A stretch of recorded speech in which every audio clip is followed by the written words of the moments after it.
I love it. Happy New Year and welcome back. We're going to go ahead and get started here. I have the distinct pleasure. We get to spend an entire day today working with Allison Zmuda, who is the guru on personalized learning and is going to be working through a lot of the cases with us today. So we're going to just go ahead and jump right in and go ahead and get started. So without any further ado, Ms. Allison Zmuda.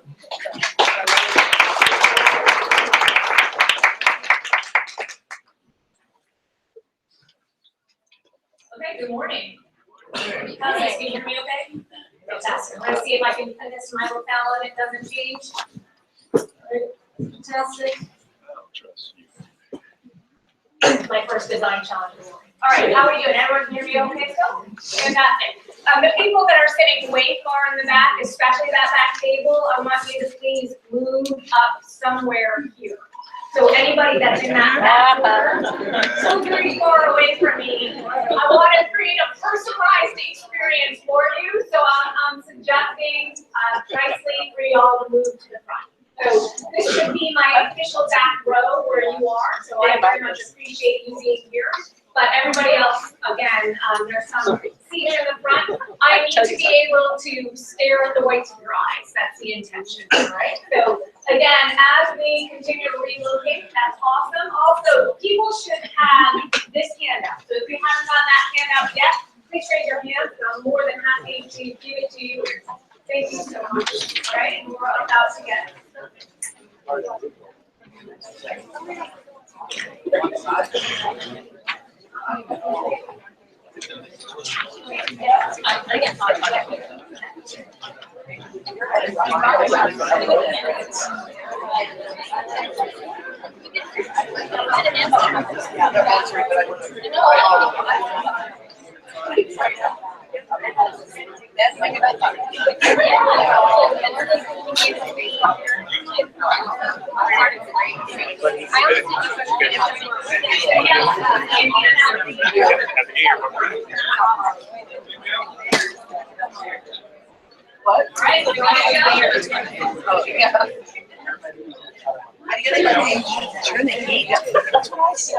Okay, so let's get started.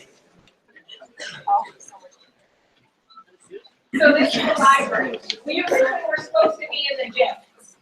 Design challenges of being in the gym. Number one,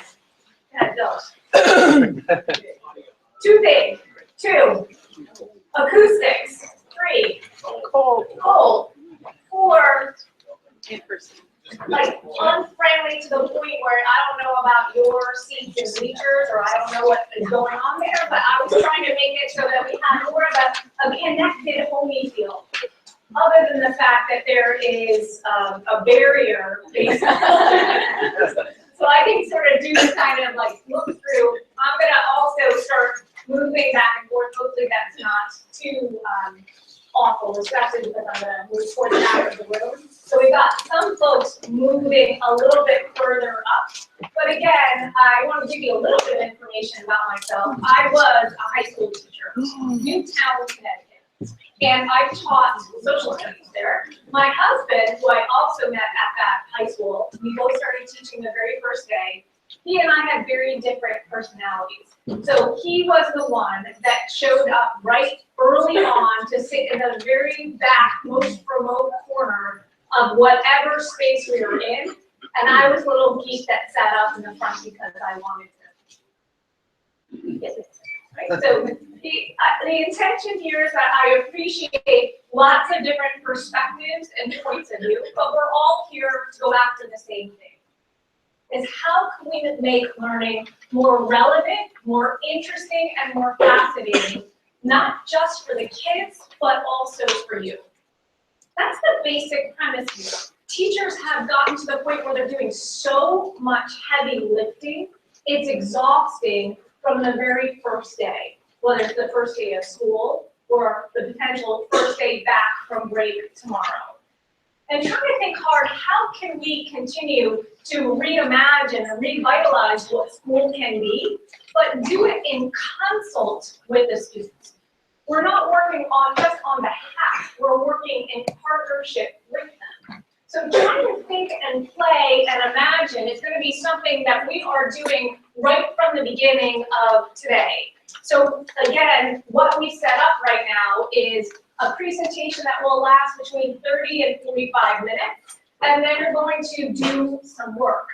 So I know that Jackie and Craig created rooms for you, and I'll explain the logic of that room structure, and I also have it up on that URL as well.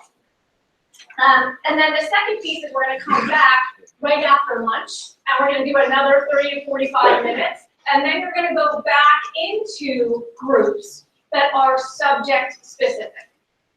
Got it?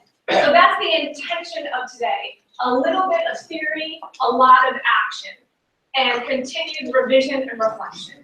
You are powerful educators, and the intention is that you're going to take action as we continue to move not just your own ideas and imaginings and practices, but also the entire school. So again, it's a privilege and a pleasure to meet everybody all at once, which is fantastic. And again, welcome to your first professional day back. So thank you, right? So I want to start with where you have started without me showing up in person in front of you. We started paying attention to the idea of a definition of personalized learning. So, by the way, if you want to be where I am, this is the landing page that I set up on my website. So in case you want to see it more on the sort of the luxury of your screens instead of the screen that has barriers and things in the middle, it's learningpersonalized.com/growing. Got it? I think Craig or Anthony sent you an email last night with that as well. So if you're cool with watching it on this big screen, that's fantastic too. Right? But that's the definition that you came up with based on your good counsel. So I know this has been something that in the fall you started to craft and pay attention to what is personalized learning in the first place, right? So hopefully you are starting to see the power of your own definition. So that's going to be the starting point of the presentation today. We're not starting from the very beginning, we're starting in midstream based on where you are now. So, okay. That looks sort of, just tilt your head to make sure that it's balanced, right? So when you're taking a look at that, not only do you have the definition of personalized learning, but also powerfully connected to it, the high school mission for Vista. Take a quick read.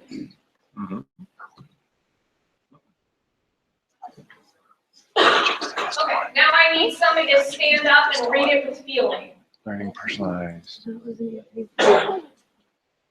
Are you guys gonna like that? This is our first design challenge. Somebody is going to rise up and read your statement with feeling. Yes, fantastic. And your first name is? My name's Derek. And Derek. Awesome. And Eric's going to get released 5 minutes early for lunch. Vista High mission: to nurture creators, inventors, and innovators. Students prepared to learn, grow, and take ethical action to solve real-world problems through exploration, analysis, debate, imagination, collaboration, and calculated risk-taking. Amen, hallelujah. That was fantastic. So I want you to start thinking about that mission statement. Because guess what? As a parent of a 15-year-old and a 12-year-old, I want my kid in that place. No joke. I want my kid in that place. I want my kid to be able to experience that day in and day out. Now, when you're reading that mission statement, what are the one word or handful of words that are at the very heart of the courses you teach? Do you understand what I'm saying? So the difference between imagination and debate potentially move one person more than the other. Got it? So think about that mission statement again. if you could pick a word or a handful of words that are at the very core of what you're hoping for in the territory of the subject area and the courses you teach, what is it? Identify it for a moment. Back up on the screen. And then you're going to mutter to the person next to you. I use mutter a lot, right? So again, describe what words or phrases. You don't have to justify anything, but share, please.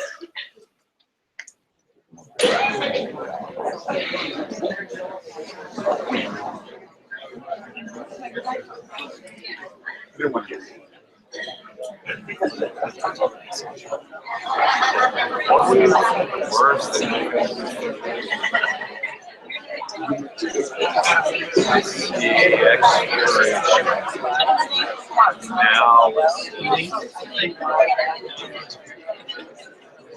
to nurture creators, inventors,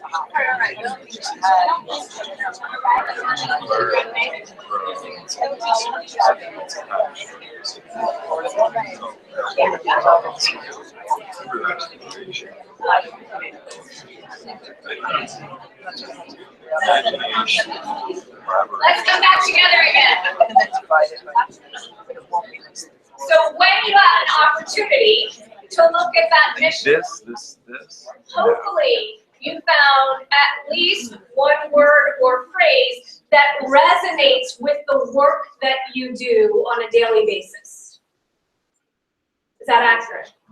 And so the intention here is that this is a collaborative endeavor that we're going after right now. It does not need to look the same in every classroom. How am I doing so far? Because that's not what personalized is. I want to continue to clarify for you right from the very beginning of our time together is that it is grounded in the discipline you've been trained in. So the focus on a physical education or health program is wildly different from the focus of an Algebra 2 classroom teacher, right? So the intention here is that not only are we focused on real world problems, the kinds of problems that we're identifying look wildly different in physical education and Algebra 2 for the most part. But at the same time, try to think hard about it's not just the training you have in your discipline, it's also the training you have in your pedagogy. So who really likes teaching through inquiry? Raise your hand. Raise your hand high.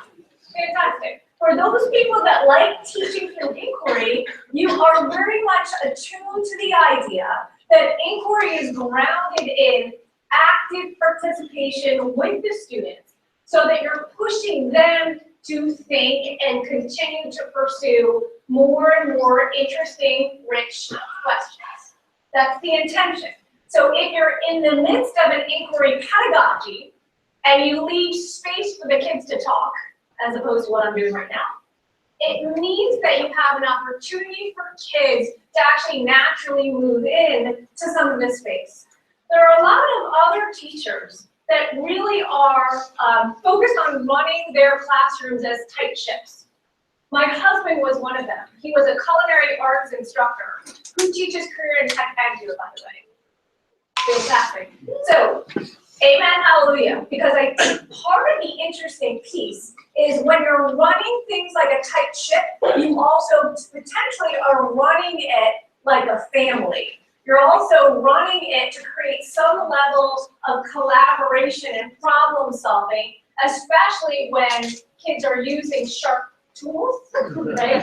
So yeah, he started a program that he started arming kids with 10-inch chef knives.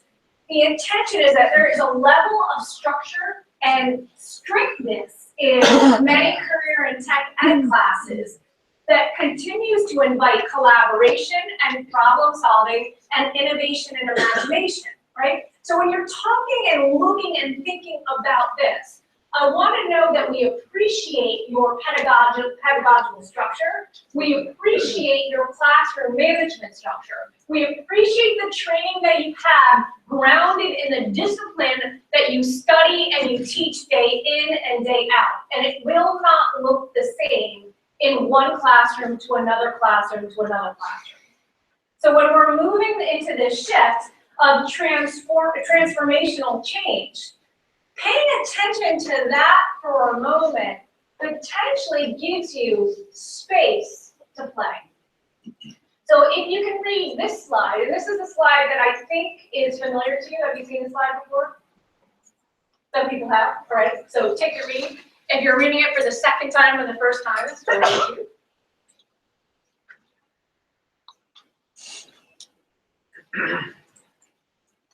This is sort of the default checklist that Anthony and Craig and Matt have continued to describe. What is it that we're after from a transformational change point of view? We started clarifying the vision, but we haven't really clarified that fully yet. We're at that starting point. Because when you're starting to clarify the vision with only the adults in the room, how are we doing so far? It's going to shift when the kids show up. Yeah. Same thing when you're thinking about changing mindset and behaviors. You can change your mindset and behavior, but the kids and the parents are not necessarily attuned to what it is that you're after. So trying to start thinking about this as you are one of the hearts of making this happen. But the second heart is really the students that are going to be showing up tomorrow. And trying to pay attention to how these creating the sustainable model pieces may alter and shift and become more nuanced, more complex as we're moving through the next couple of years together. From a personalized learning point of view, one of the realities is it looks different depending on who's in front of you, depending on how many iterations this has gone through. So I want you to start tapping yourselves as entrepreneurs or artists or engineers. We're moving away from the theory that we can perfect a lesson and moving to the space where we're geared around a problem, a question, an idea, and working with the people and the resources we have to make something come alive. And then it's over. And then we have to figure out, is it worth doing again? So the notion of that challenge and that change is very different from when I started teaching in the early 90s. When I started teaching in the early 90s, we had the Barney's planners. Do you know what those are even? Right. So I'm 45, so at least anybody from 45 up should know that there's like these blue planners where we had like the weekly chart in front of it. So we wrote in Monday, Tuesday, Wednesday, and then we put circles and moved arrows and that kind of thing. It was like a football playbook, right? Anybody? Yeah, okay, fantastic. So we had that, and we also had the idea that if you had a lesson that was really good, you put it in those kind of clear sleeves in your notebook so that you can have instant access to it again. Anything in that kind of clear sleeve was basically, this is a work of art and we're moving on. And those days are gone. Are we okay with that? Because I think that's the other interesting piece. So some people are like, heck yeah, I was okay with that 5 years ago. There are a lot of people like me that aren't quite clear on what to keep and what to let go. And that's going to be part of this too. So again, I'm tapping you as artists and entrepreneurs and engineers because we continue to refine and rework and sometimes discard and start over. And that's what normal looks like in a personalized learning space. The space of a classroom, the space of the athletic field, and the space of Vista High School. That's going to be something that we're trying to get a little more comfortable with. So this first part of the presentation is really geared around this. The phases have changed. And I care mostly about these two steps. This first step is, what is personalized learning? What is this thing? Yeah, we have a definition for it, but doesn't mean that anything has changed for me yet. So what is it, and how does it affect me? The second piece of this, the staircase is how do I begin, how do I get motivated, and how do I support and get other people to support the idea? And by the way, this was really designed by Benna and myself to gear around students and educators and parents in this step. But it always starts with the personal. Do you believe this is a good idea yet? And if not, what is it going to take to convince you to give it a try? That's something that you only have the metric on. I am more than happy to continue to troubleshoot and problem solve based on an individual or a personal or department context. I know that I had the luxury of being able to spend time next week with each department for about 90 minutes to 2 hours, right? So there are lots of opportunities where I can continue to understand in a little more detail what are the real challenges that are focused in your world. But at the same time, it's okay to be on that step for a little while. The question is, as the school is starting to move, we also want to make sure that you have every opportunity to believe that you have a space to be moving in that direction. But like I said, it can look different, especially from an entry point of view. So why are we doing this in the first place? This could be like an hour and a half keynote. I just got it down to one slide. That's good. Number one, messy problems. Give me an example of a messy problem based on what's happening in the world right now. Go ahead, just say things out loud. Transforming education.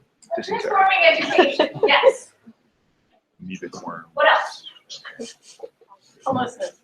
Homelessness, terrorism. Keep going.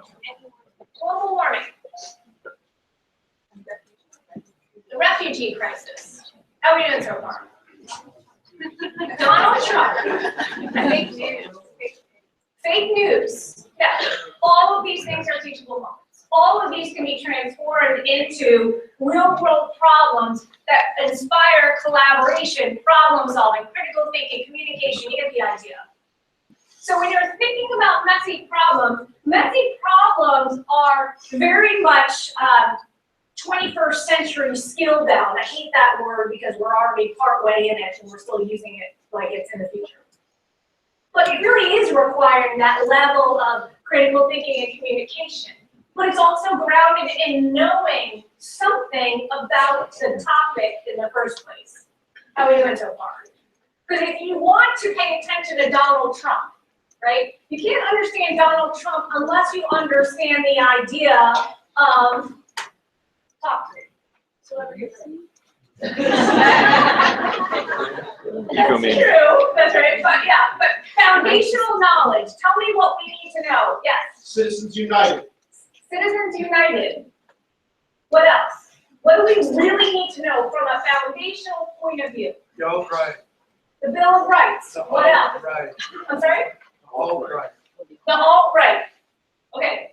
I also like the Bill of Rights too. And the alt-right. Yeah? What else?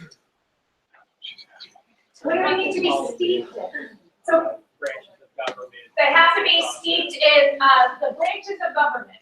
So the notion of the idea of checks and balances, the idea of the expansion and the retraction of presidential power over the scope of from the first president all the way through. You understand the logic of that? So when we're thinking about messy problems are grounded in content knowledge. But at the same time, to stay grounded in content knowledge without the extension of the interesting. Messy is interesting, by the way. Would you agree?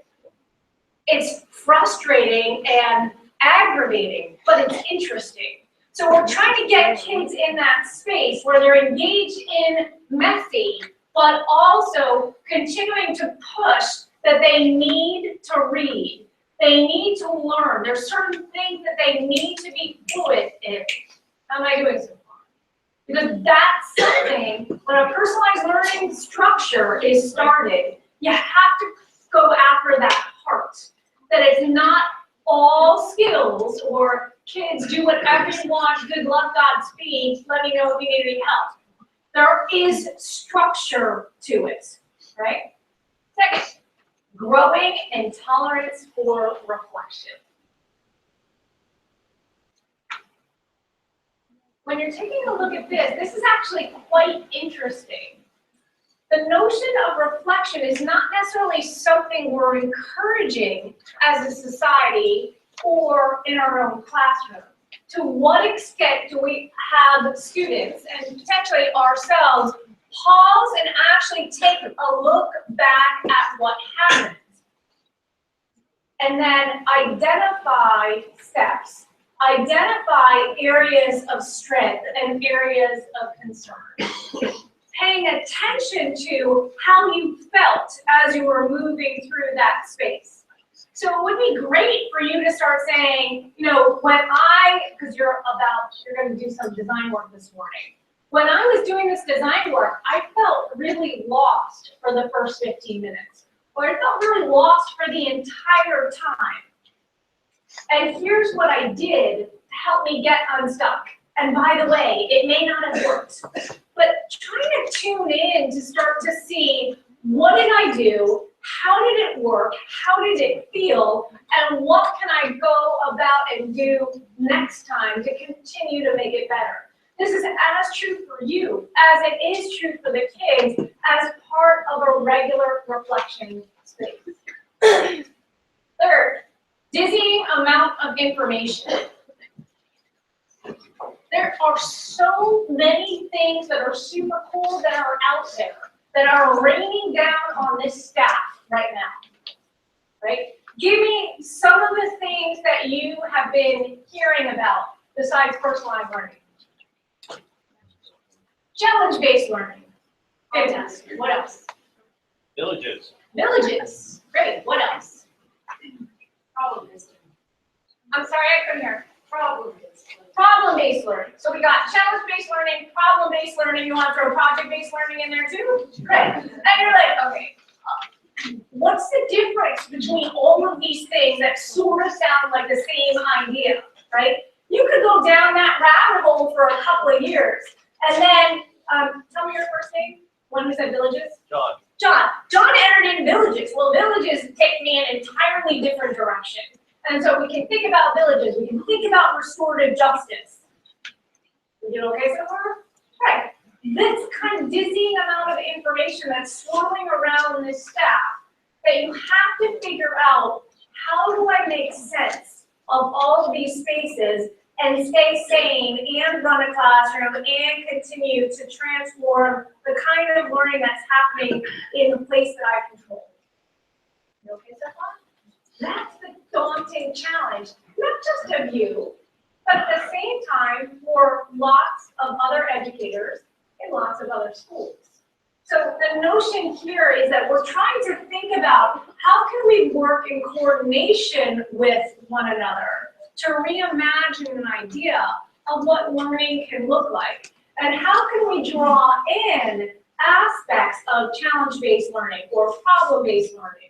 Or how can we draw in aspects of villages and restorative justice in service to our desired mission? Because the mission and the definition of personalized learning are your sort of North Star right now. That's the intention. It is student-centered, if you go back to that mission, right? That Eric read so beautifully. It is student-centered. It is aspirational. That's what our hopes and dreams are for our students. So now I'm going to pay attention to this that just popped up. Struggling on what matters. What we know about the brain right now is that if you make it through that initial short-term burst, making your way through the amygdala, the kids will actually pay attention in that prefrontal cortex to judgment, to problem solving, because they believe that what they're being asked to do has a couple of qualities. One of the qualities is that it's doable. It's something that pushes them a bit, but they still believe that it's within their grasp or it's within their reach. And secondly, they've identified that it is important, whether it's emotionally important, whether it's attached to a curiosity, or whether they find some kind of relevance in the outcome. So, raise your hand if you've had somebody diagnosed with a medical condition, whether you or a loved one over the past year. So, when you have that happen to you, yes, for those people that raised your hands, all of a sudden you started looking at very different places to find out information. So when you're doing and you're experiencing places like medical journals, going to doctor's visits and listening and asking questions of a doctor, it changes the kind of reading and conversation and planning that you do at a moment's notice. So when it comes to thinking about struggling on what matters, from a personal point of view, the kids have a stake in it. So when you're thinking about the refugee crisis, for example, the refugee crisis is actually shifted when the students feel connected to a person, a family, a community, whether it's somebody local or somebody halfway across the world. It changes the dynamics. It changes the dynamics from a terrorism point of view. Thinking about Syria, and if you had virtual reality glasses, if you played around with that at all, whether it's Google Cardboard or something else, you can actually see the devastation of the physical environment of Aleppo by just strapping on your phone into Google Cardboard and starting to see the aerial map. It changes the game because you start to understand the hardship and the heartache in a very different way than reading a newspaper article. How are we doing so far? That's the kind of thing about struggling on what matters. There are certain things that we can continue to do from a foundational knowledge. Yes, you need to have certain procedural skills and fluency, but you're doing it in service to a desired end. And the desired end isn't to get a B+. The last piece is making sense of humanity and human nature. You're doing this for the heart and soul of the students that you work with on a daily basis, right? You are in the business of growing the next generation of citizens that are going to run our country, that you're going to see and work outside of Vista High School, that continue to live in your community. So yes, you very much have a stake in it personally, but also from a national and global point of view. So somebody said right early on something about global warming, right? We care about not just our national policy, but we care on an individual basis, what are we continuing to do in service to that desired end? How can we continue to reduce our global footprint, or how can we continue to make daily choices in service to a desired end of continuing to preserve the earth that we have? We're doing okay on that one. So the theory here is that a lot of times things are a personal, a local, a national, and a global issue. All right. So trying to make that case, and again, one slide, about 15 minutes. So we need to take a breath for a moment.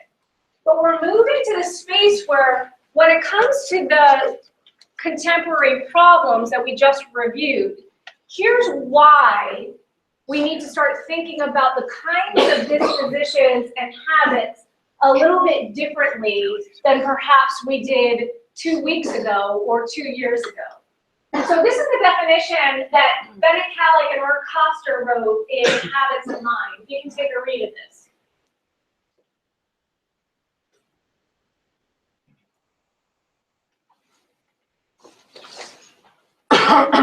So to me, I love the phrase, confronted with problems where the resolutions to which are not immediately apparent. Raise your hand if you're a math teacher. Fantastic. So from my math teacher point of view, this is the kind of mindset you might want your students to have on a daily and a problem-to-problem basis. We're trying to grow students that are independent from us. How's that so far, my math colleagues?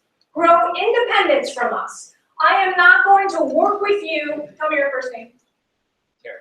Terry? Yep. Okay, so Terry does not want to tutor me on problem 2, and then continue to tutor me on problem 3, and then continue to tutor me on problem. Terry's doing my homework for me. How are we doing so far, right?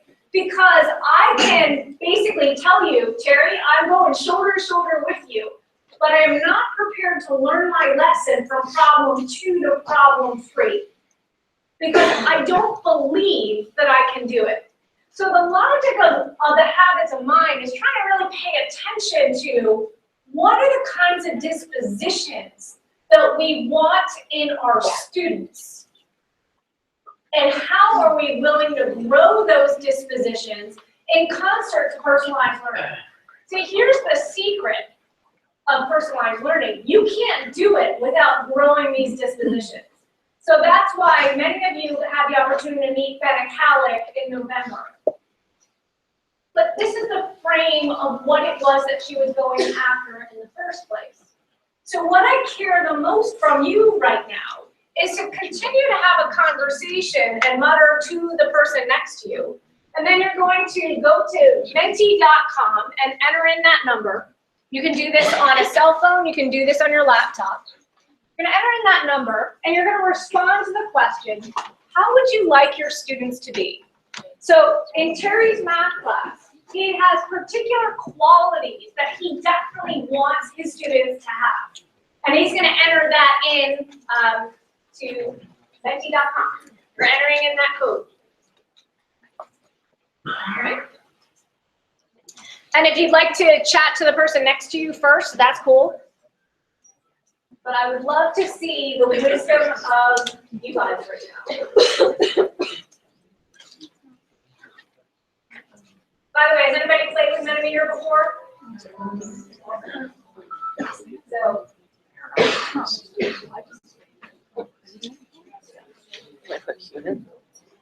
I put not higher. So you're seeing the wisdom in real time flash.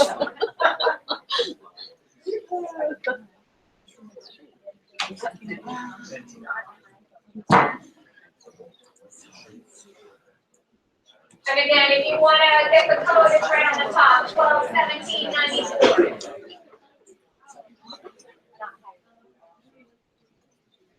Okay, you're after the qualities. What is it that you want in your students?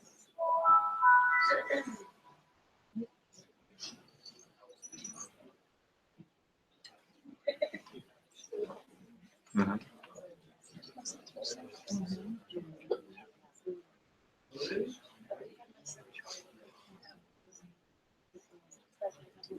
And again, the wisdom of what you're doing right now is also showing up on the landing page, so you have an archive of this moment.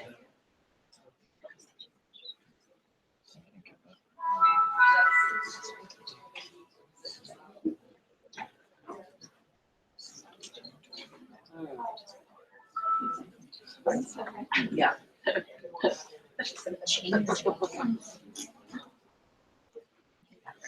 And again, I just overheard the question, why are some words bigger than others? That means that it's gotten entered in more and more times. But not high jump. Jump jump's okay, but not high jump. Not high. So, Sober.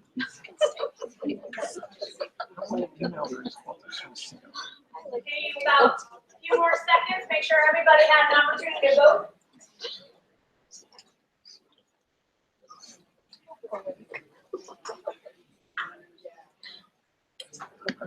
All right, here we go. What's the word that popped out and it's super big? That's right. And now we need to you actually created another design challenge for yourself, right? So this is a design challenge that's sort of a fly-by-night design challenge because of what you just wrote up there. What does engaged look like? Now, engaged is, I would argue, the result of something. How are we doing so far? Engage is the result of something. What is it the result of?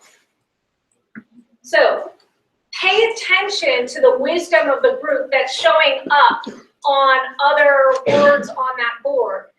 But again, I want you to have a 3 to 5 minute conversation with the person that you started muttering with, or you can expand the muttering circle. So if you want to have a group of 4, that's cool.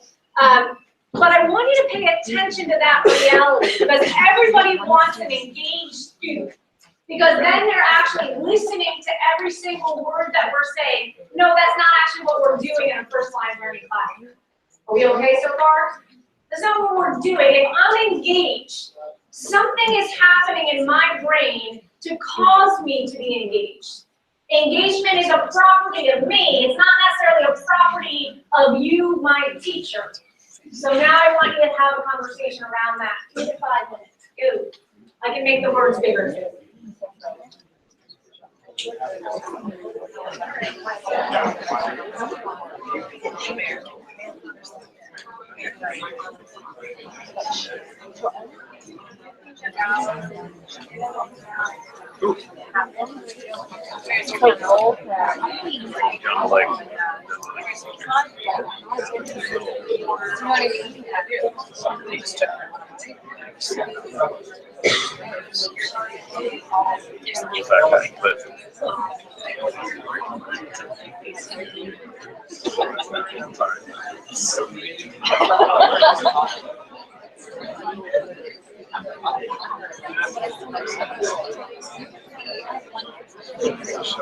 When I logged in, I saw my secretary change. I changed it to like attendance.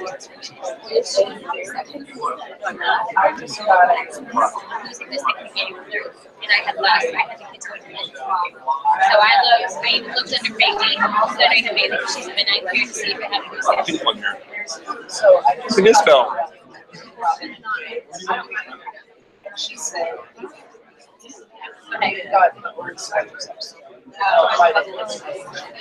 well, yeah, I normally first went back. She definitely changed. That's what I wanted to do. I was like, you right now. Just tell me. She's gonna say it. Not just because.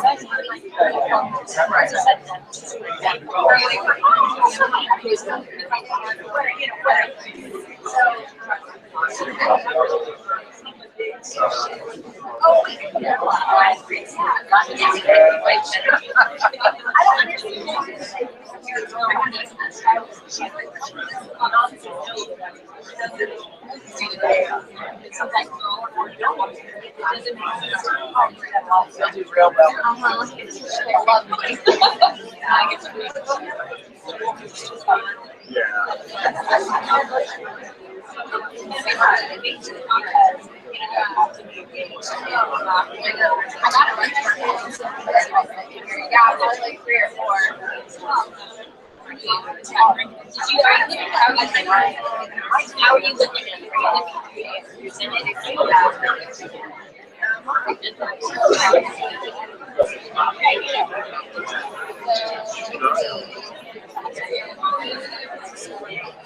I was looking to see, like, are there any different names? I have Vanessa or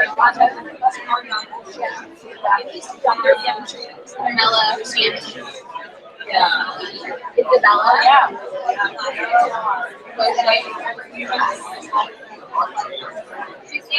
And then Abigail.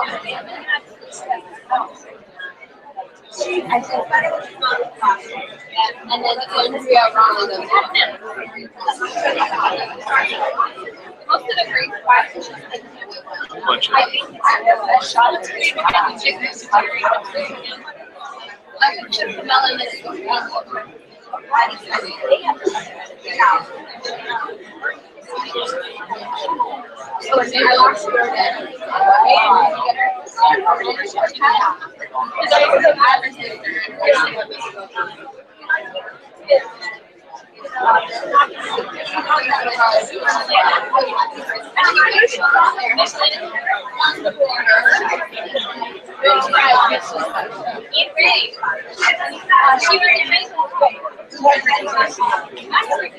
So you had a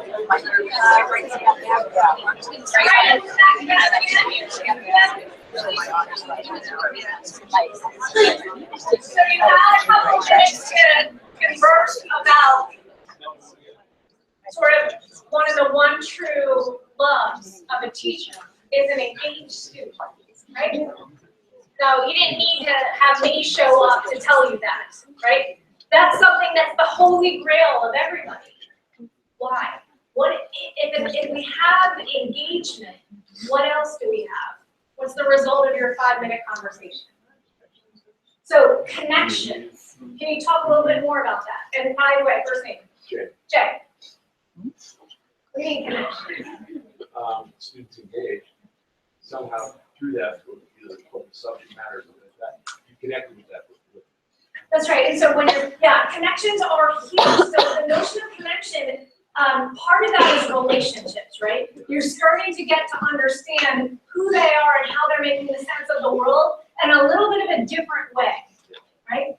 But also connections, there's another aspect to that. Well, it allows you, gives you the credibility to expand on issues and things like that. Fantastic. All right. Off to a great start. What else showed up as you had a conversation about engage and engagement? Besides connections. Motivation. Motivation. Talk to me about motivation. And first name. Jenny. Jenny. If what's going on, it interests the students, they'll be more motivated to participate. You know, if something progresses. Absolutely. So motivation can lead a student to actually pipe up and talk for a kid that doesn't like to talk ever. That is what a motivated student can look like. Motivation can be something that they figured out or found out outside of your class and then racing back to you to say, hey, check out this connection that I made. So from a motivated kid, they're working above and beyond the call of duty, not for extra credit, because they're motivated, they're fascinated, they're curious. You're starting to see some of the other words coming in. And when they're doing that kind of motivated work, it changes the learning position. They're starting to pay attention to the messiness and the joyfulness and the misery of that kind of learning experience in a way that continues to make them really powerful learning partners. What else did you pay attention to in your conversation? Besides connections, besides motivated or motivation?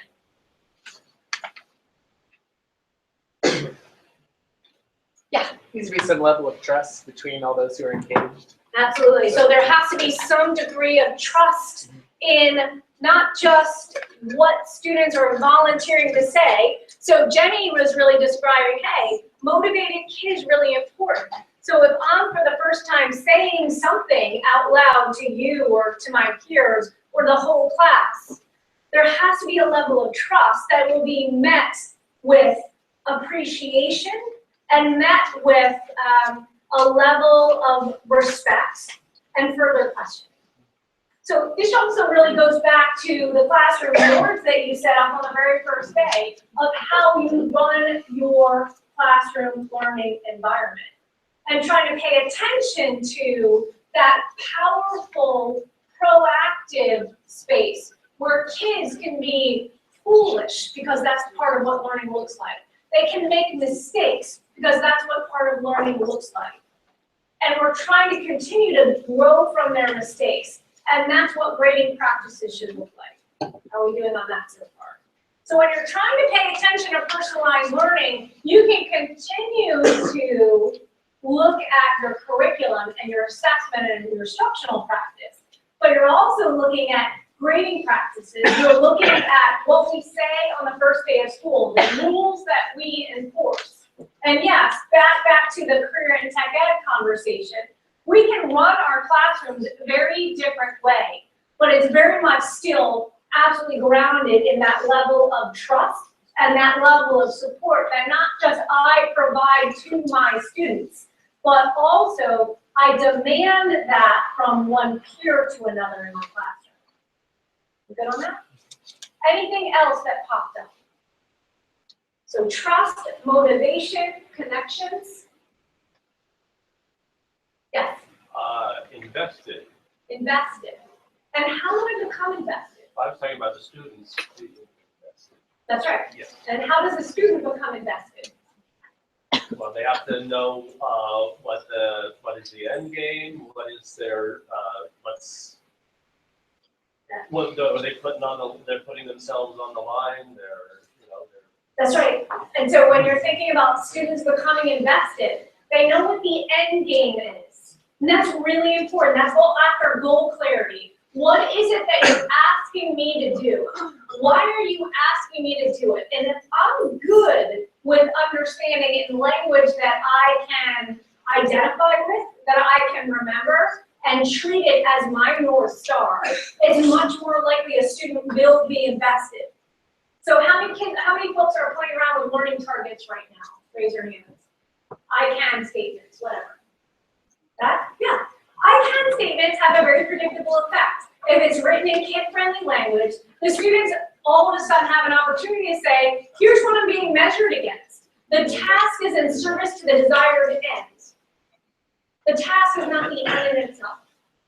So those outcomes that we're after, that's why we write learning targets or I can statements in the first place, are really grounded in what the discipline requires, but also gives kids an opportunity to start thinking about growth over time because they have an idea of the investment that we're after.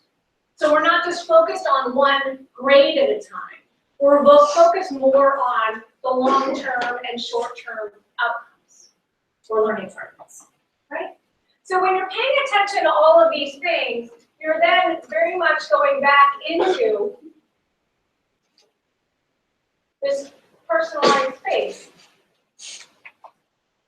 So the dispositions that you already started to identify, first of all, are very much connected to habits of mind. So you've got to see that the 16 habits graphic on the landing page. So the theory here is that if we're going to create more motivated, more engaged students that are more likely to make connections, students that are more invested in their own learning, this has to go in consult with the frame for personalized learning. If we're designing messy, interesting, fascinating problems, right? We can't do that and expect our kids to look at us and say, thank you for giving me that level of respect. That kind of dispositional focus is something that we have to start continuing to pay attention to in our daily practice and potentially our course practice and building practice. So when you're starting to look at the 16 habits, the 16 habits can actually be narrowed down to a handful for students in a particular course or a particular unit. But at the same time, if we really care about persisting, raise your hand if you care that kids are persisting on a daily basis in your class. That's one of the habits. So how much do you care about it? Thumbs up if you care a lot about it. Like you can't do my subject if you're not persisting, right? Let me see. Great. Anybody that did that, that's game on. How do you grow persistence over time? If you truly believe it's that significant and that important, then we need to give kids an opportunity to persist. And how do we explain persisting in your classroom? What does it look like, feel like, sound like? How is it marked? How is it reported on? How do I know if I'm growing my persistence over time? You don't have to do that with all the 15 habits.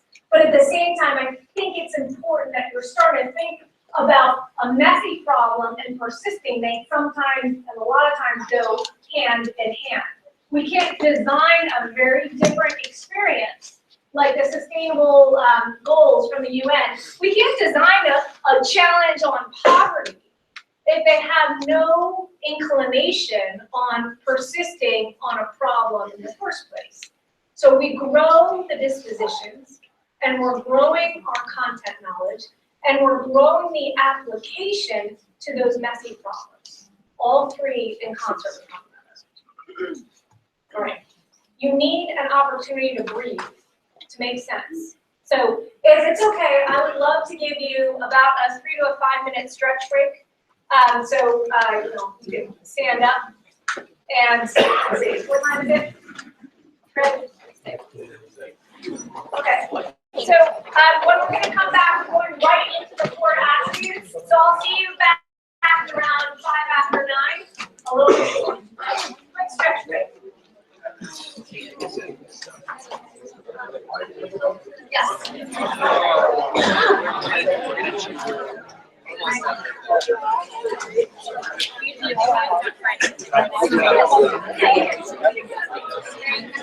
That was some phenomenal reading. Thank you, you know. I'm so impressed. Someone had to have it. I know they did. You probably know it. Thank you. Oh my God.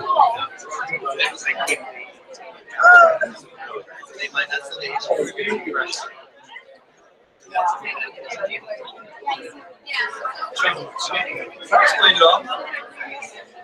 Yeah.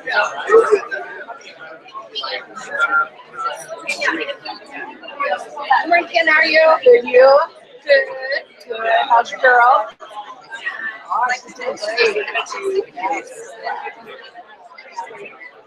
Very happy. She got some,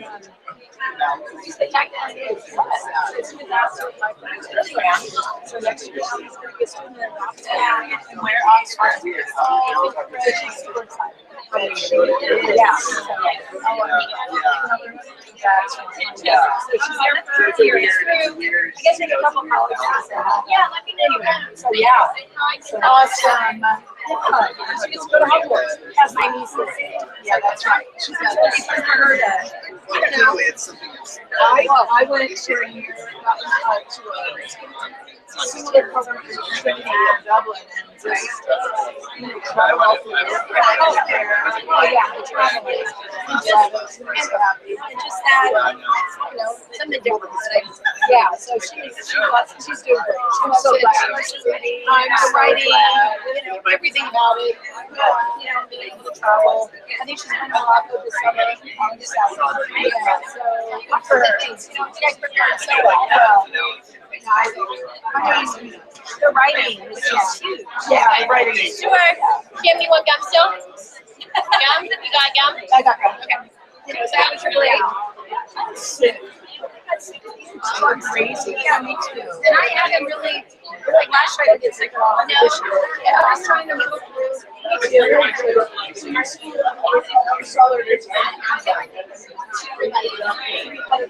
yeah.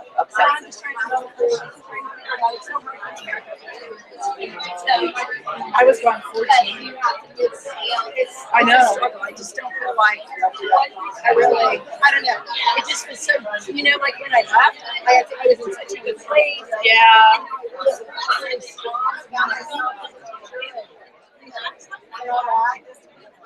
You not feeling it? Is it your school? No, I don't. Okay. I love it. Right. Hard, I'm like, it's Marie, you have to be your own wolf self because you can't teach it. I mean, you're teaching your own stuff. Like the other two teachers, they can't do that. I do. That would be hard. I would miss that. Because I have my little game I would miss that a lot. I know, I would miss that. Oh well. Yeah.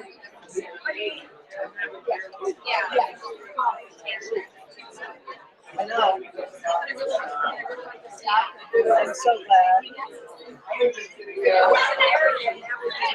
But do you think you would like it better if you had the collegiality? Like, think about things? Yeah, you do.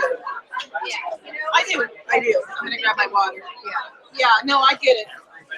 And I'll do better, like my husband said, you just have to find your root back and figure it out. I'm not saying that it's sad. No, I hear you. It's just not what you remember. I hear you. Oh well. It'll be better. It will.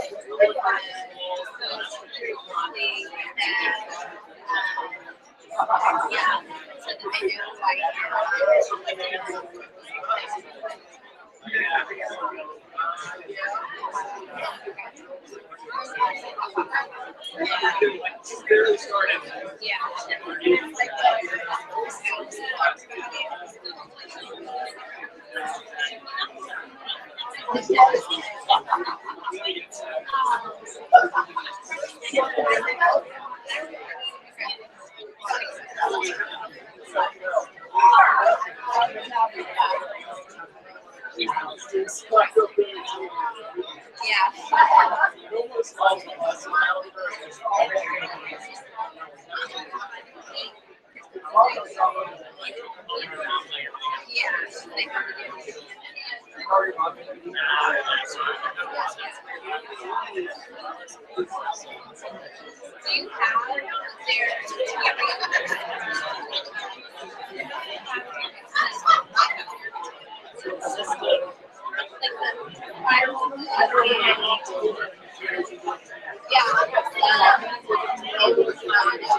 Never gonna happen.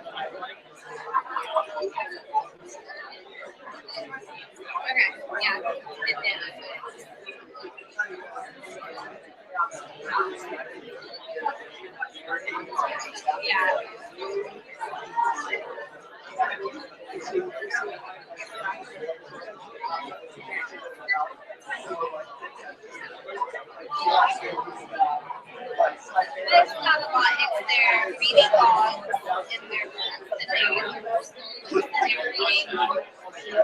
Yeah, because they have different books.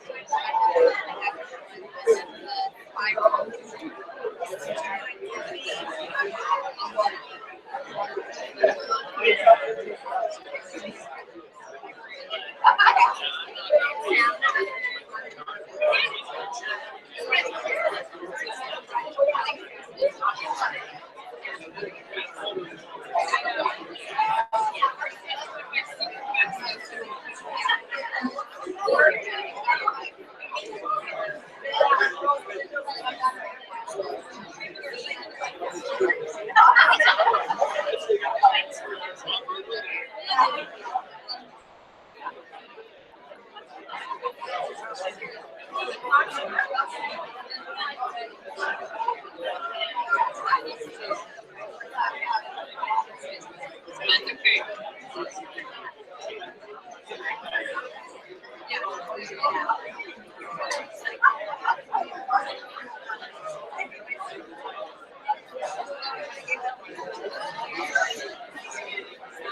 Okay,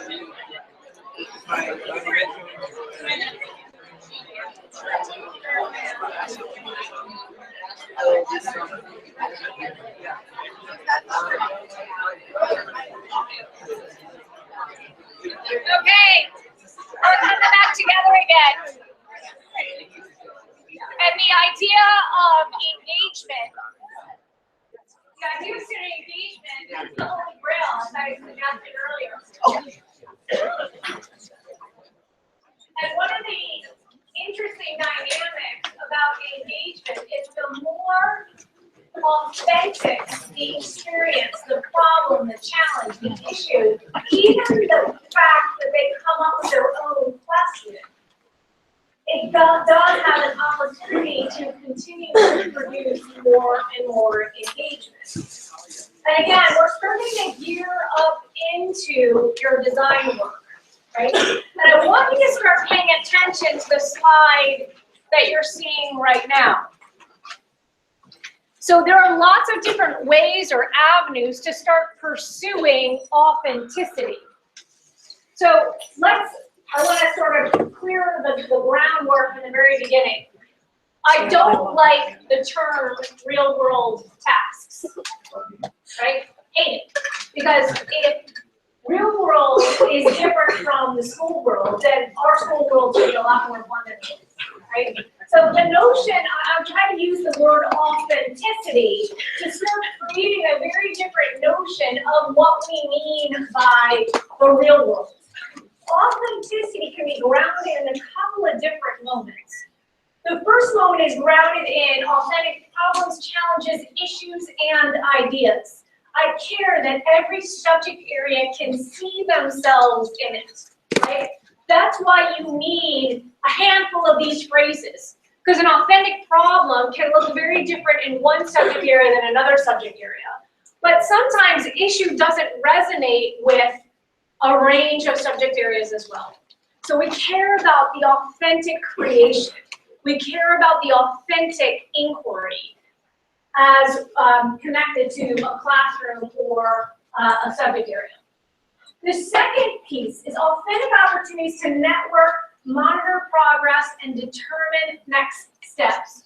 You're starting to give kids more and more space for them to network, for them to figure out what's the next best thing to do. It's as appropriate in a math classroom. Remind me of your first name again. Terry. What's that?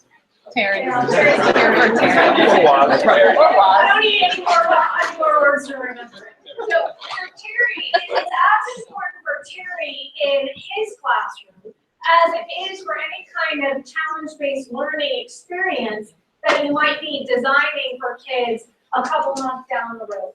So the kids' opportunity to figure out what's the next best thing to do. What's another approach? Because the approach that I just took for a shot really didn't work at all. So trying to not only have them not just plan, but also network with like-minded people, which may be in the classroom or again, maybe halfway around the world, depending on the challenge.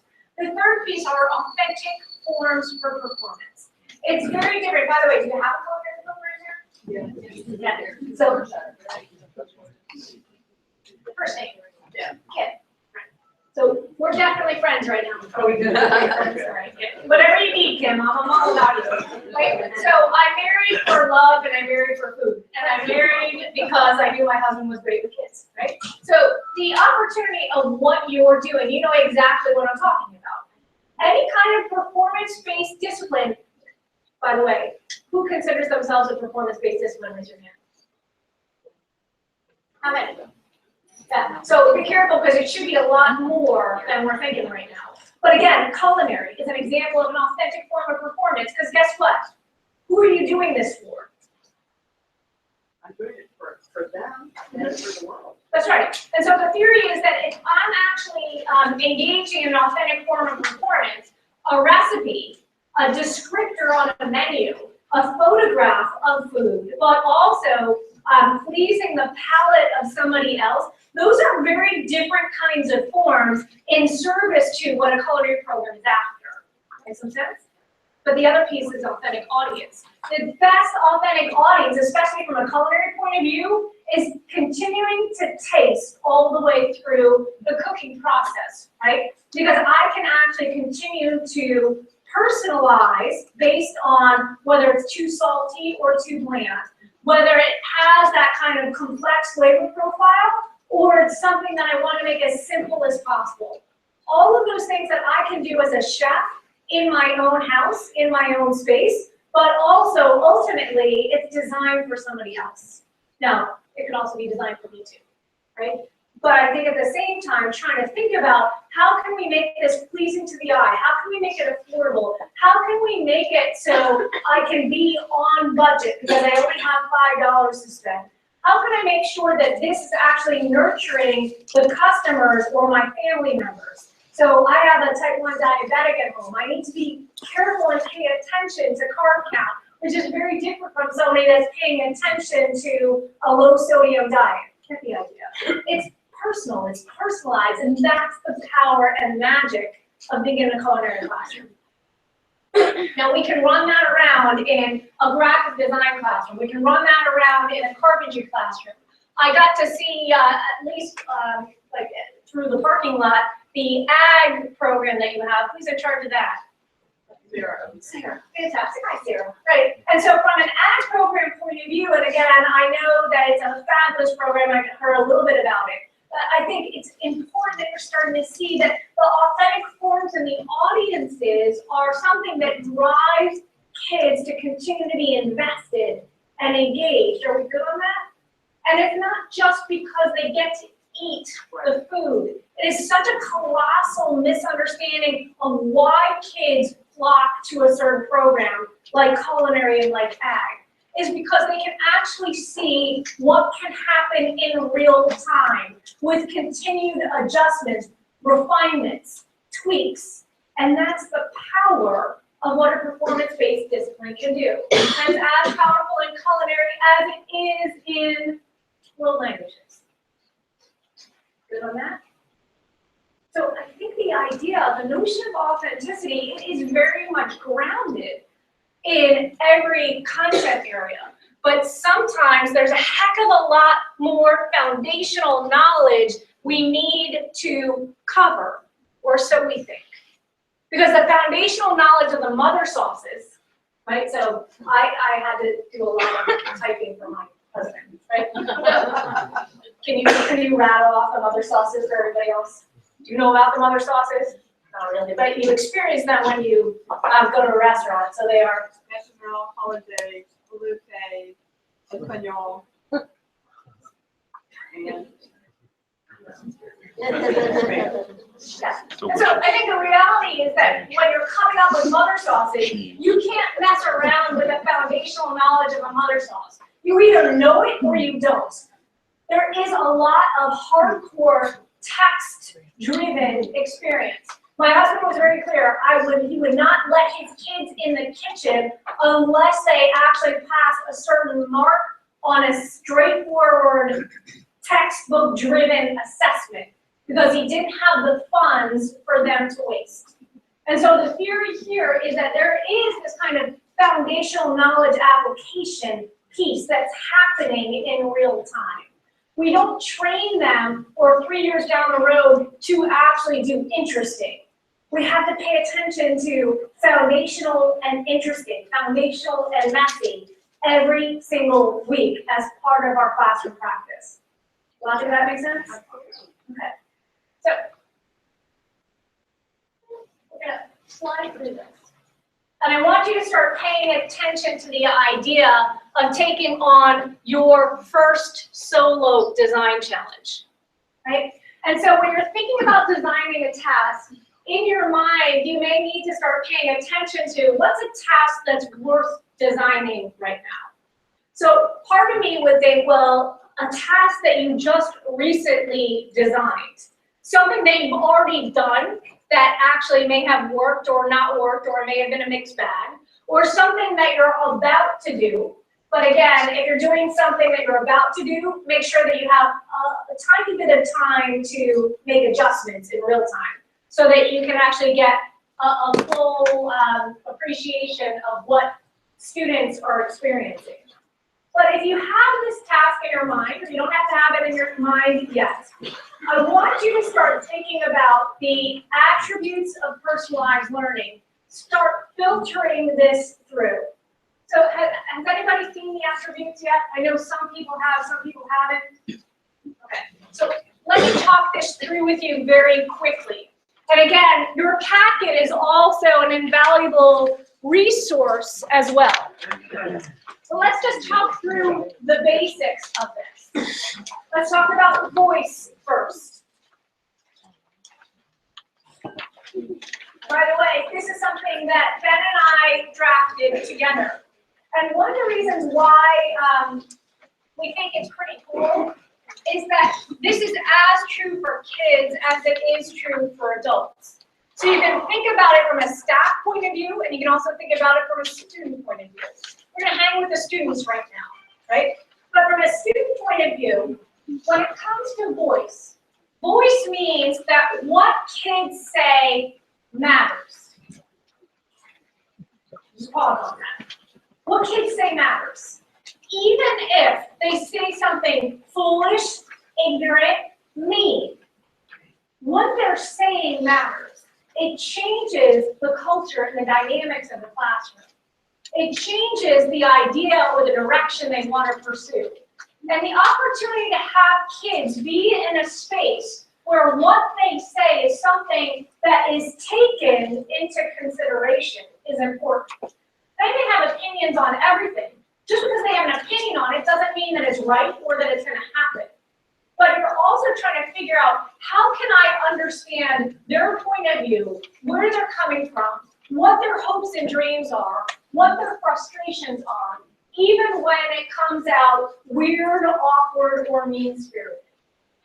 You okay on voice? So, and again, think about, as an adult, there are lots of opportunities where you say something to somebody that you really like or not so much. You pay attention to your voice. You pay attention to how might this be misconstrued, and it changes your willingness to speak up, your willingness to engage in conversation. Many of us potentially have that over Thanksgiving, Christmas dinner when it came to family politics, right? So there are a lot of opportunities here to start thinking about, from an adult's point of view, how can I continue to engage and connect with my family even when they may have very different beliefs? It's not just politics, raising kids, environment, what have you. And that's the kind of thing when it comes to voice. We may not agree, but at the same time, at least it's really starting to pay attention that I acknowledge you, I hear you. And hopefully you're starting to think about, what are the dispositions that as a teacher I may need to get really good at if I want to try to grow student voice. Second, co-creation. Co-creation is really having kids have a seat at the design table. I may design or set up the problem, the question, the issue, the idea for kids to pursue, but they have an opportunity to personalize it for them. See, this is why differentiation is not as effective. Differentiation means the teacher is doing more and more and more work. So maybe if I give the kids an opportunity to choose from one of 3 books, now I have to read all 3 books to make sure that I sort of have my ducks in a row. Or maybe I give them an opportunity to design or demonstrate their learning through 3 different projects. And I had to design 3 different projects and 3 different rubrics. How are we doing so far? And so when you're thinking about that, the teacher is doing more and more and more of the heavy lifting. Co-creation changes the game entirely and says, here's the general parameter. How do you personally want to continue to make it your own? So the kids are going shoulder to shoulder with you in this particular space. So they have an opportunity to say, this is the kind of problem I want to do underneath the header of the general problem on poverty or clean water that you gave to me. Here's how I want to approach my learning. Here's the kind of process I want to do. So those are the kinds of things that co-creation gets you structure in. Social construction. Social construction is really trying to grow the connections, the networks around us. Again, networking can be one-on-one, you and me, teacher to student. Networking can also be a room full of peers, networking with one another to continue to grow collective knowledge. Networking can also be Skyping in an expert. Networking can also be engaged in an action research project that gets the kids out of the school. All of those parts are social construction. You learn by engaging in problems and challenges and issues with people in real time that are very much connected to that problem or challenge as well. So Craig was driving me around Vista yesterday, and he actually pointed out, he's like, and there's a bunch of avocado trees. I'm like, avocado trees? I've never seen an avocado tree before. Maybe that's weird. I mean, I grew up in New Jersey, so whatever. But from an avocado tree point of view, like Craig was saying, like this is like this part is like full grown avocado trees, and the trees up on the hill are like just starting with their avocado treeness. But the idea is that if I'm in that space, how do I make it so that that avocado tree grows? Is it a growth? I think. That's right. So how do I continue to make sure that the avocado tree growth continues to be healthy and vibrant? I can figure that out sometimes on site, sometimes by poring over ad journals, sometimes thinking about, okay, what's the application of avocados in a culinary arts classroom? So there's a lot of interesting things that do require them to actually network with people. Networking with a farmer is very different from networking with a culinary person, not you, somebody that's focusing on getting local ingredients and using that to continue to elicit more farm-to-table kind of experiences. The logic of that makes sense. So that's what social construction is. One expert is not better than the other. The opportunity to start seeing that any kind of problem, issue, challenge, or idea is continuing to be grounded in lots and lots of different kinds of perspectives, points of view, and content knowledge. And finally, self-discovery. Self-discovery is grounded in what am I learning about myself over the course of my experience. Who here has taught for at least 2 years? Raise your hand. Okay, that's awesome. And so when you think back to your very first year of teaching, you might look at yourself in your first year and go, at least I like them. That's how you, that's how you learn. Unfortunately, you can't get away from the learning curve of having 27, 35, 42 kids in front of you and starting to figure out, what am I going to say for the next 37 or 42 minutes? We start in our teaching profession by thinking about time as the biggest deal. And then one day we look up, whether it happened your second week of school, for me it happened like 6 months in. I'm like, oh my God, I'm doing well with managing my time, but they're not interested at all. How do I get them to be interested? Interested in interesting, the notion of engagement is more important than your management of time. I can move through my curriculum and lose every kid. You know what that looks like? Yeah, I can. I also can get kids fascinated and interested and take my entire curriculum. So the notion of this kind of blended approach, that's the powerful nature of continuing to grow in experience. How can I continue to get kids interested and invested? That's a self-discovery journey that every one of us has gone on. Who's a first-year teacher, by the way? That is coming. So you may already be in that path of looking up and starting to say, how do I continue to have the kids go shoulder to shoulder with me through the curriculum journey?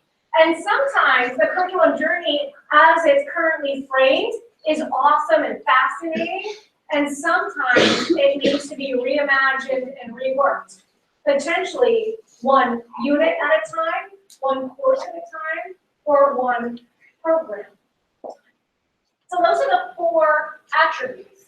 And as you're continuing to look through, I want you to start thinking about what do you need to pay attention to from a dispositional point of view in your own reimagining of an assignment.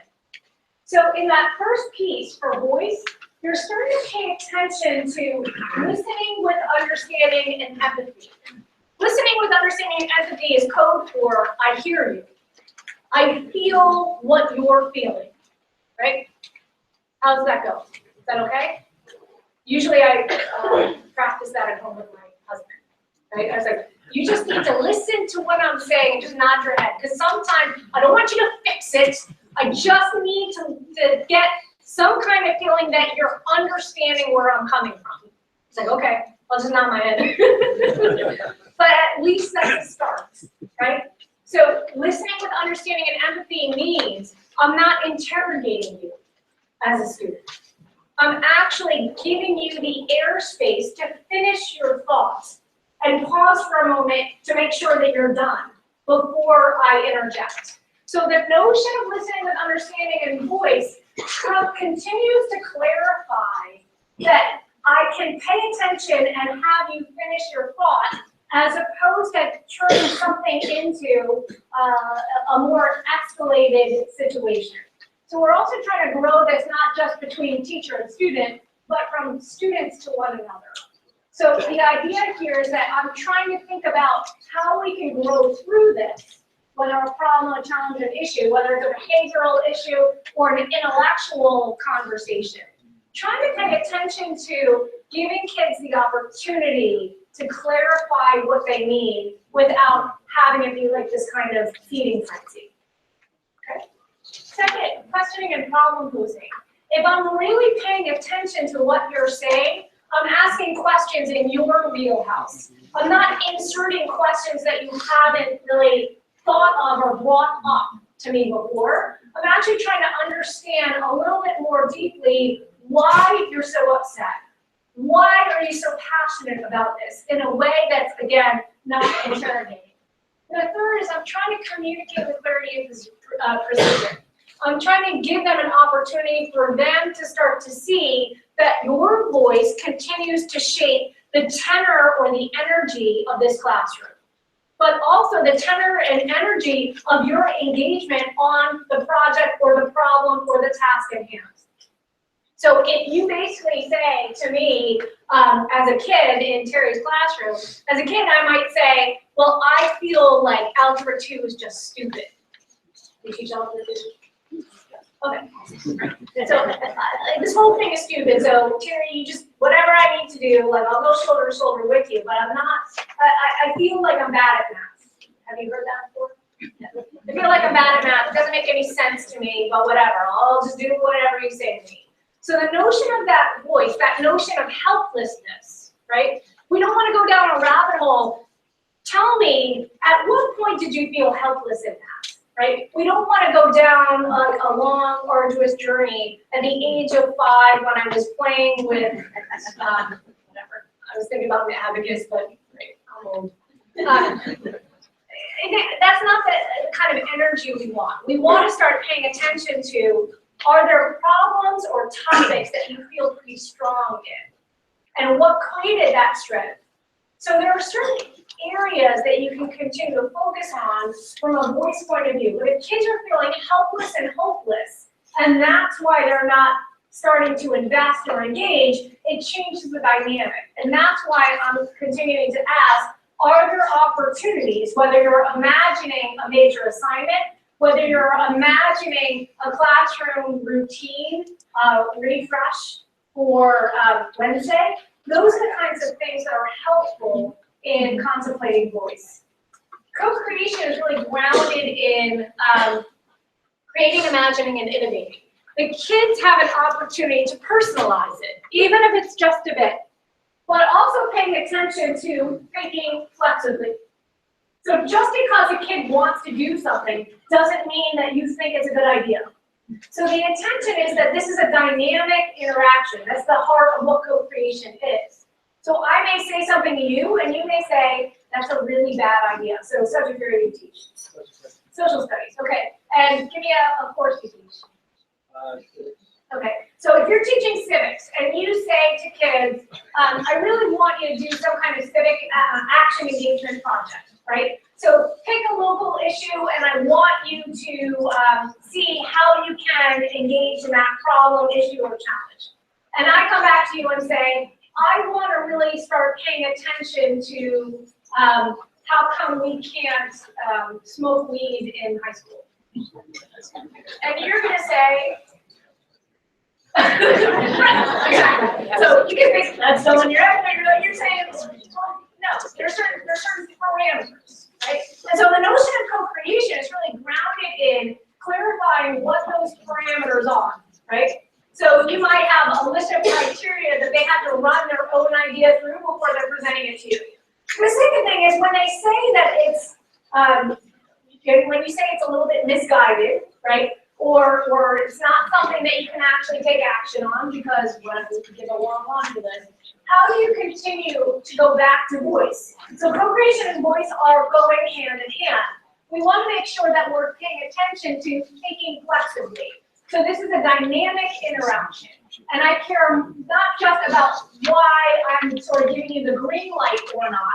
I'm also trying to clarify the continued creation and imagining that you're doing in concert with me, mindful of the investment, going back to what you were saying, that goal clarity of what it is that I'm after in the first place. So going after a civic action engagement project is really paying attention to kids having an opportunity to take action on something that's important, but also starting to leverage the necessary skills of problem solving and goal setting, but also doing it in an authentic environment where they have to start paying attention to state statutes or local statutes or school policy in a very different way than they're used to. Logic that makes sense. So co-creation doesn't mean whatever you want to do, go after it. But at the same time, trying to think about how co-creation and voice go hand in hand. Because you don't want to shut the kid down and say, well, you didn't like my idea, so tell me what you want me to do and I'll do it. All right, social construction. Take a look at the dispositions that are connected to this.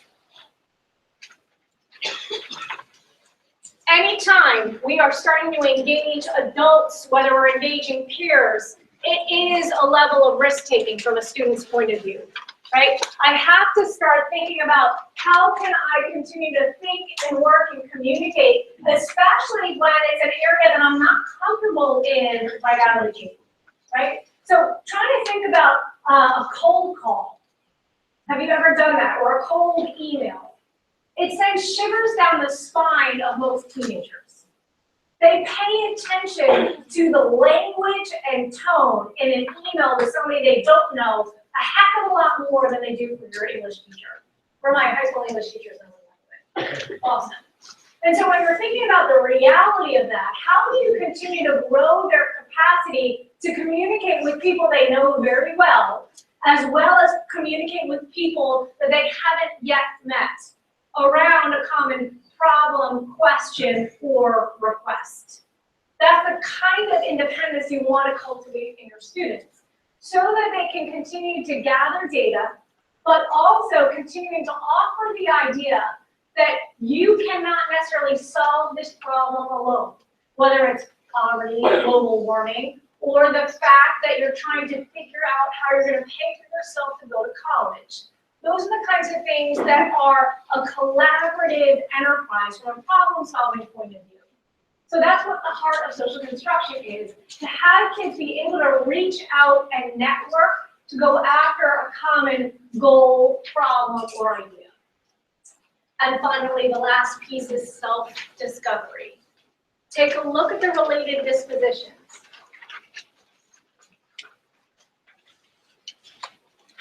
So applying past knowledge to current circumstances or to new situations, I have to learn from my experience with other problems or challenges and issues of a similar kind. I also need to pay attention on how I'm thinking about it. So to what extent am I going down the same road that led to failure before? And how does that change how I'm feeling about it? that anxiety level can go sky high.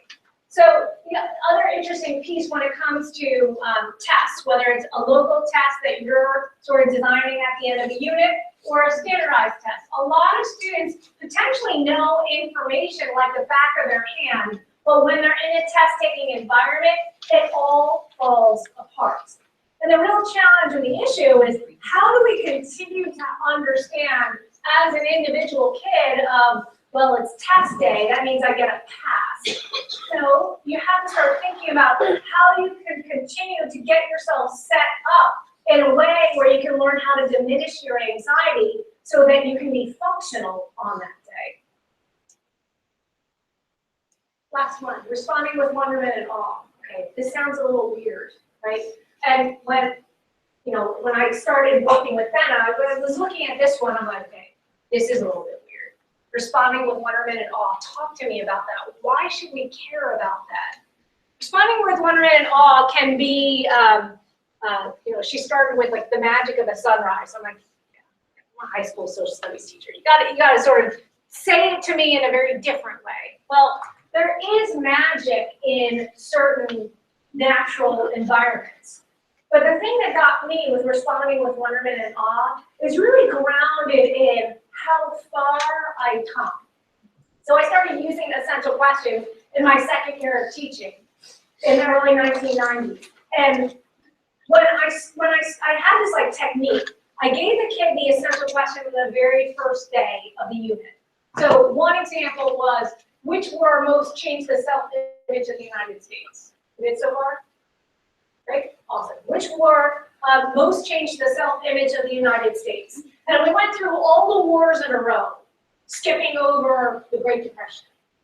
The intention is that we're trying to get them focused on foreign policy, a domestic policy. That was the intention of it, right? And so that question, they sort of did their best to answer it on the very first day. And they probably wrote about 2 to 3 lines, and it basically was like, I feel like the Vietnam War was the biggest deal because people died. Can we get on that? Yeah. Like that kind of generic, in my head, sort of like garbage or nonsense, but at the same time, it's all they had. Then all of a sudden, at the end of the unit, they took their initial statements, because I collected them. Back in the day, we had notebook paper with 3 little punches, right? So I collected that, and I handed that back to them, and I said, what do you want to add to this? And they looked at that first and laughed at themselves. And then secondly, they bent over and continued to write. The theory here is that responding with wonderment and awe is having the kids see how far they come based on where they started. And it's not just connected to a mark. It's very much connected to me seeing the growth in my expertise. Whether I'm learning a new medium in an art class, whether I'm learning how to become a more skillful basketball player, or whether I'm learning how to be able to do a mise-en-place like the back of my hand, because that's what normal looks like. I laughed at myself because I used to spend the entire class period setting up a recipe that I never had time to start cooking. That's the kind of responding with wonderment and all that we're after. All right, so it's your turn. I went over this somewhat elaborately because I want you to have an opportunity to start thinking about a design. Something that's really important. It's a major deal, not a minor deal. So it's not an assignment that you're going to do in 15 minutes next week. It's something that potentially has a fair bit of grading weight attached to it.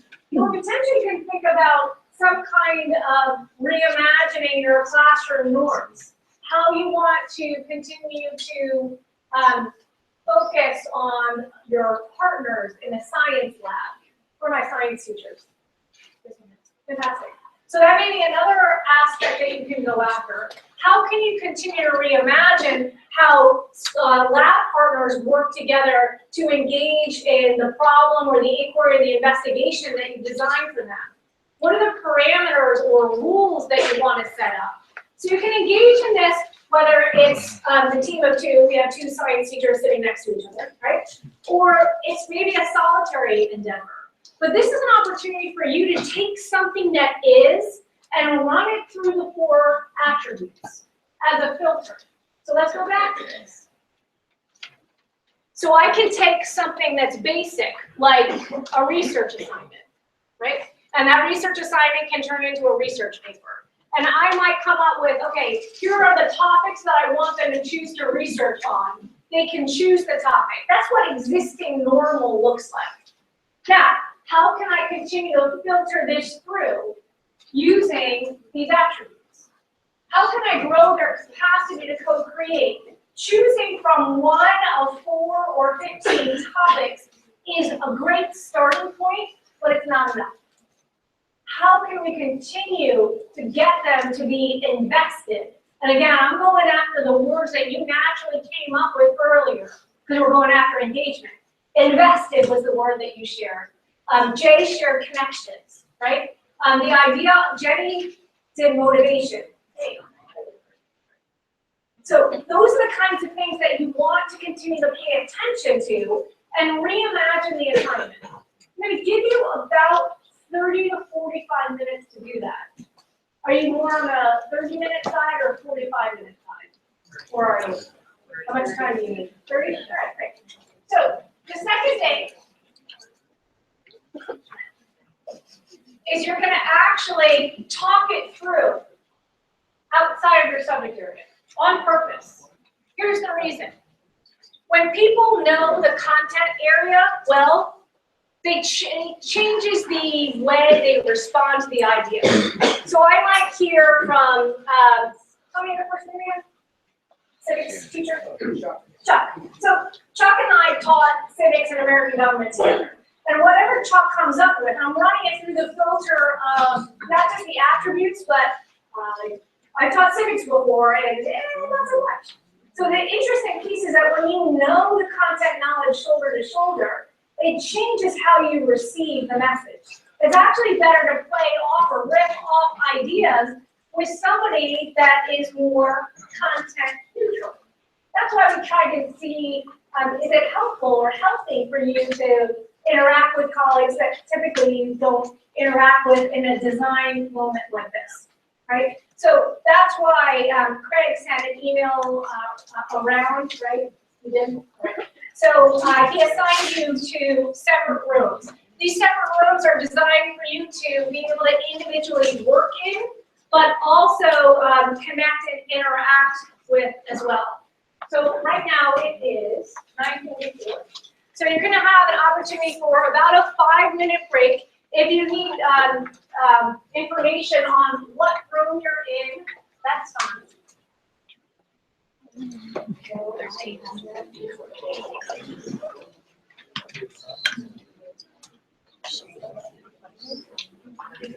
So anybody that needs to just take a look at the room assignments, again, you've gotten this email already from Craig as well. Between the design time as well as the opportunity to share and get feedback from other folks in the room, I want to talk quickly about what that looks like. Okay? So when you're moving into that shift, because I can't sort of hang out in every single classroom at the same time, so I'm going to give you a heads up. When you move into that 30-minute of share out space, the idea is for the individual person or group to describe what it was they were trying to do based on what the current status was. So you have to give the picture of, here's what I normally do, here's how I'm imagining it. And then if you, as an individual teacher or group, have specific questions for the group, like, do you think this is a good idea or not to blah, blah, blah, that's fine. The rest of the group can ask questions, reflective questions, on behalf of the individual or group designers. It's not an adversarial relationship. The sole focus is to grow that task to become alive and vibrant, to become more invested, more connected, more motivating for the kids. Got it? That's it, and then you rotate to the next group. How are you doing? Okay. I am more than happy to stay here for about 5 or 10 minutes if you need direction. But we are going to be back together again as a whole group in here at 11:20. Yes. What does rotate to the next group mean? I'm sorry? You said we will rotate to the next group? Yeah, so if I have come with a group of 5 people, and Craig and I are presenting our idea, we're gonna finish our part, and then it's gonna be somebody else's turn in the group. But we stay in that room. You're staying in that room. Make sense? And like I said, I am more than happy to kick around ideas in here for the next 10 minutes, and then I'm gonna hang out in the rooms you're in. Sound good? So about 5 minutes, I understand where your room is and you have an idea. And then again, go back to the location. No.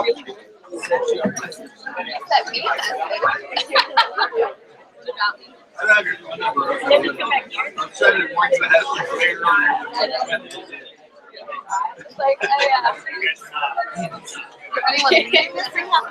All she ever says. Oh, my fault. Lucky, Jeb. Sorry. Lucky.